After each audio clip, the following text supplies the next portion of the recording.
ఆరోగ్యం బాగుండాలంటే వ్యాయామం చేయాల్సిందే. ఇందులో మరో మాటకు తావులేదు. వారానికి కనీసం 150 నిమిషాలైనా శరీరానికి శ్రమ కల్పించాలి. అంటే వారంలో 5 రోజులు, రోజుకు 30 నిమిషాలైనా వ్యాయామం చేయాలి. కానీ బిజీ జీవితాల్లో టైం లేదని చాలామంది వ్యాయామాన్ని వాయిదా వేస్తున్నారు.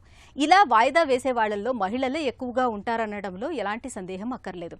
ఇలాంటి వారికి అందుబాటులోకి వచ్చిందే స్నాక్టివిటీ. చిన్న చిన్న పనుల్లోనే శరీరానికి చాలినంత శ్రమను కల్పించే స్నాక్టివిటీ గురించి ఇప్పుడు తెలుసుకుందాం. రోజులో ఒకేసారి వ్యాయామానికి ఎక్కువ సమయం కేటాయించలేని వాళ్ళు వీలున్నప్పుడల్లా 2 నుంచి 5 నిమిషాల వ్యవధిలో వ్యాయామం చేయడమే స్నాక్టివిటీ. మాట్లాడుతూ నడవడం, బ్రేక్లో దూరంగా నడిచి కాఫీ తాగడం, బెట్లు ఉపయోగించడం, కారుని గమ్యానికి 100 మీటర్ల దూరంలో ఆపి నడవడం, బస్, మెట్రోలో ప్రయాణిస్తున్నప్పుడు కాసేపు నిల్చోవడం, వంట సమయంలో వేచి చూస్తున్నప్పుడు గుంజీలు తీయడం, టీవీ చూస్తూ కాళ్ళు చేతుల్ని పైకెత్తడం ఇవన్నీ స్నాక్టివిటీలో భాగమే. అసలే కదలకుండా ఉండే కంటే కాసేపైనా వ్యాయామం చేయడం మేలని అధ్యయనాలు చెబుతున్నాయి. వృద్ధులు, గర్భిణులు, దీర్ఘకాల ఆరోగ్య సమస్యలతో బాధపడేవాళ్లు స్నాక్టివిటీ ద్వారా కొంతమేరైనా శరీరాన్ని ఆరోగ్యంగా ఉంచుకోవచ్చు.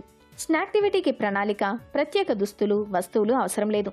ఎప్పుడు కావాలంటే అప్పుడు ఏదో ఒక రూపంలో చేయొచ్చు. పనుల మీద వేరే ఊళ్ళు వెళ్లినా వీటిని చేయొచ్చు. పిల్లలతో గడిపే సమయాన్ని ఆడుతూ స్నాక్టివిటీ కింద మార్చుకోవచ్చు. ఉదయం పూట నడక, లంచ్కు ముందు స్క్వాట్స్, కాఫీ తర్వాత మెట్లు ఎక్కడం, బ్రేక్ సమయంలో పుషప్స్, సాయంత్రం ఏదైనా ఆట, ఇలా సమయం కేటాయించుకోవచ్చు. కూర్చొని పనిచేసేవాళ్లు గంటకోసారి లేచి వీటిని చేసేలా చూసుకోవాలి.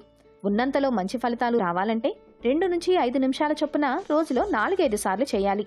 వ్యాయామం మొదలుపెట్టినప్పుడు కణాలు ఉత్తేజితమవుతాయి. ఆ ప్రభావం పూర్తిస్థాయి వ్యాయామానికి సమానంగా ఉంటుంది. తేలికపాటి వ్యాయామం తర్వాత ఉత్సాహంగా ఉంటారని ఓ అధ్యయనం చెబుతోంది. ప్రతి అదనపు కదలిక శక్తిని ఖర్చు చేసేదే. ఫలితంగా జీవక్రియ పెరుగుతుంది. వ్యాయామ సమయంలో గుండె రక్తాన్ని ఎక్కువగా పంపు చేయాలి. తద్వారా గుండె ఆరోగ్యం మెరుగవుతుంది. ఊపిరితిత్తులు అదనంగా పనిచేయాలి. మెట్లు ఎక్కడం, తేలికపాటి బరువులెత్తడం, గుంజీలు, పుషప్లతో కండరాలు దృఢమవుతాయి. తక్కువ సమయంలో ఇలా వ్యాయామం చేయడం ద్వారా శరీరానికి చాలినంత శ్రమ లభించేలా చూసుకోవచ్చు.